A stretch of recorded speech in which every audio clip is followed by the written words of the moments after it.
بسم اللہ الرحمن الرحیم۔ الصلاۃ والسلام علیکہ یا رسول اللہ وعلی آلک و اصحابک یا حبیب اللہ۔ حضرت عثمان غنی کی شہادت۔ محترم ناظرین، اب تک ہم نے دیکھا کہ کس طرح حضرت عثمان غنی کے خلاف کس طرح سازشیں کی اور اس کے متعلق حضرت عثمان نے کیا حکمت عملی اختیار کی۔ مصری وفد کو واپس بھیجا، ایک جامعہ تقریر کی جس سے مدینہ میں رہنے والے خوش ہو گئے کہ اب تنازعات کا خاتمہ ہوگا۔ جدید اصلاحات کے اجراء سے ایک طرف تو بنو امیہ کا زور ٹوٹ جائے گا، دوسری طرف باغ اسلام میں جس کو مسلسل 5 سال کے فتنہ و فساد اور سازش فتنہ پردازی کی باد خزاں نے بے رونق کر دیا ہے، پھر تازہ بہار آ جائے گی۔ لیکن یہ گونچہ سرور ابھی اچھی طرح کھلا بھی نہ تھا کہ مرجھا گیا، اور ایک دن دفتن مدینہ کی گلیوں میں تکبیر کے نعروں اور گھوڑوں کی ٹاپوں سے شور قیامت برپا ہو گیا۔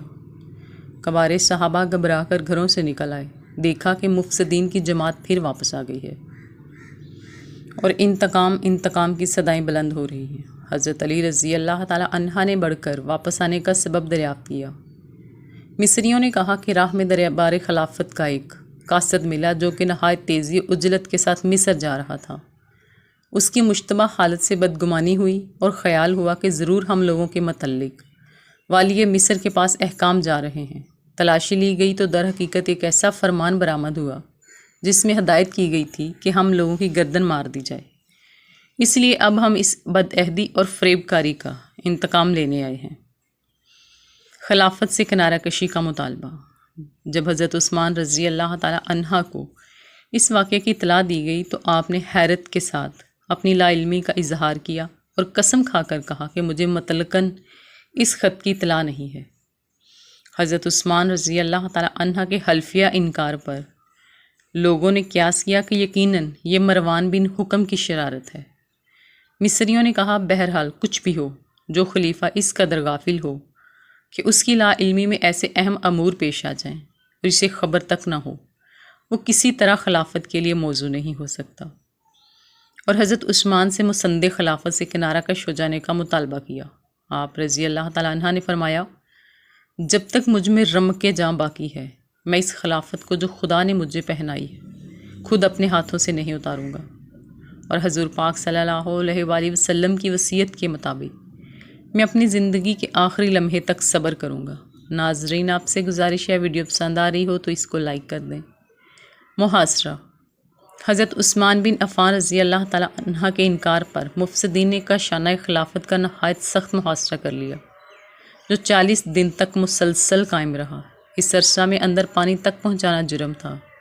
ایک دفعہ ام المومنین حضرت ام حبیبہ رضی اللہ تعالیٰ عنہ نے اپنے ساتھ کھانے پینے کی کچھ چیزیں لے کر حضرت عثمان تک پہنچنے کی کوشش کی، مگر مفسدین کے قلوب نور ایمان سے خالی ہو چکے تھے۔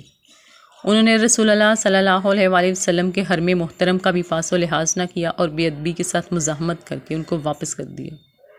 ہمسایہ گھروں سے کبھی کبھی رسد اور پانی کی امداد پہنچ جاتی تھی۔ مفسدین کی خیرات سری سے صحابہ کرام کی بے احترامی اتنی بڑھ گئی تھی کہ حضرت عبداللہ بن سلام، ابو ہریرہ، سعد بن ابی وقاص اور زید بن ثابت جیسے اکابر صحابہ تک کی کسی نے نہ سنی اور ان کی توہین کی۔ حضرت علی رضی اللہ تعالی عنہ نے حضرت عثمان کے بلانے پر ان کے گھر کے اندر جانا چاہا تو لوگوں نے ان کو روک دیا۔ آپ نے مجبور ہو کر اپنا سیاہ عمامہ اتار کر قاصد کو دے دیا اور کہا جو حالت ہے اس کو دیکھ لو اور جا کر کہہ دو بہت سے صحابہ مدینہ چھوڑ کر چلے گئے تھے۔ حضرت عائشہ نے سفر حج کا ارادہ کر لیا۔ اکابر صحابہ نے ان پرش اشوب حالات میں گوشہ نشینی مناسب سمجھی۔ ذمہ دار صحابہ میں اس وقت 3 بزرگ حضرت علی رضی اللہ تعالیٰ عنہ، حضرت طلحہ بن عبید اللہ، حضرت زبیر رضی اللہ تعالیٰ عنہ موجود تھے، جو نہ تو بے تعلق رہ سکتے تھے اور نہ ان حالات پر ان کو قابو کر سکتے تھے۔ تینوں صحابوں نے کچھ کوششیں بھی کیں مگر اس ہنگام میں کوئی کسی کی نہیں سنتا تھا۔ اس لیے یہ تینوں صحابی عملاً علی حدہ رہے مگر اپنے اپنے جگر گوشوں کو خلیفہ وقت کی حفاظت کے لیے بھیج دیا۔ حضرت امام حسن رضی اللہ تعالیٰ عنہ دروازے پر پہرا دے رہے تھے۔ حضرت عبداللہ بن زبیر رضی اللہ تعالیٰ عنہ کو حضرت عثمان کے گھر میں جو جان نثار موجود تھے ان کی افسری پر متعین کیا۔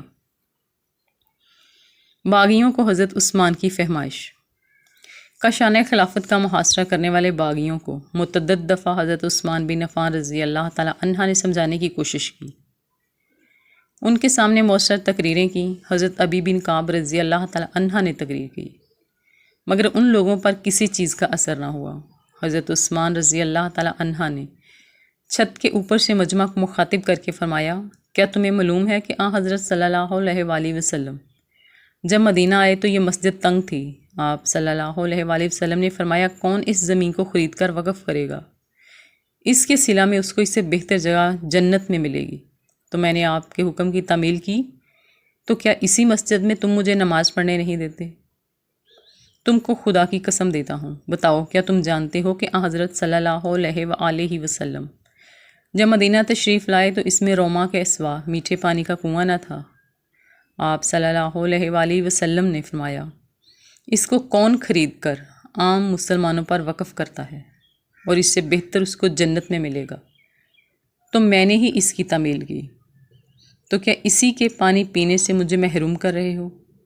کیا تم جانتے ہو کہ اسرت کے لشکر کو میں نے ہی ساز و سامان سے آراستہ کیا تھا؟ سب نے جواب دیا، خداوند یہ سب باتیں سچ ہیں، مگر سنگ دلوں پر اس کا اثر بھی نہ ہوا۔ پھر مجمع کو خطاب کر کے فرمایا، تم کو قسم دیتا ہوں، تم میں سے کسی کو یاد ہے کہ ایک دفعہ آپ صلی اللہ علیہ وآلہ وسلم پہاڑ پر چڑھے تو پہاڑ ہلنے لگا؟ آپ صلی اللہ علیہ وآلہ وسلم نے پہاڑ کو پاؤں سے ٹھوکر مار کر فرمایا، اے ہیرا ٹھہر جا، کہ تیری پیٹھ پر اس وقت ایک نبی، ایک صدیق اور ایک شہید ہے، اور میں آپ صلی اللہ علیہ وآلہ وسلم کے ساتھ تھا۔ لوگوں نے کہا، یاد ہے۔ پھر فرمایا، خدا کا واسطہ دیتا ہوں، بتاؤ کہ حدیبیہ میں مجھے آپ صلی اللہ علیہ وسلم نے مکہ میں سفیر بنا کر بھیجا تھا، تو کیا خود اپنے دستے مبارک کو میرا ہاتھ قرار نہیں دیا اور میری طرف سے خود ہی بیعت نہیں کی؟ سب نے کہا، سچ ہے۔ آخر میں باغی یہ دیکھ کر کہ حج کا موسم چند روز میں ختم ہو جاتا ہے اور اس کے ختم ہوتے ہی لوگ مدینے کا رخ کریں گے اور موقع نکل جائے گا، آپ رضی اللہ تعالیٰ عنہ کے قتل کے مشورے کرنے لگے، جس کو خود حضرت عثمان رضی اللہ تعالیٰ عنہ نے اپنے کانوں سے سنا، اور مجمع کی طرف مخاطب ہو کر فرمایا، لوگو، آخر کس جرم پر تم میرے خون کے پیاسے ہو؟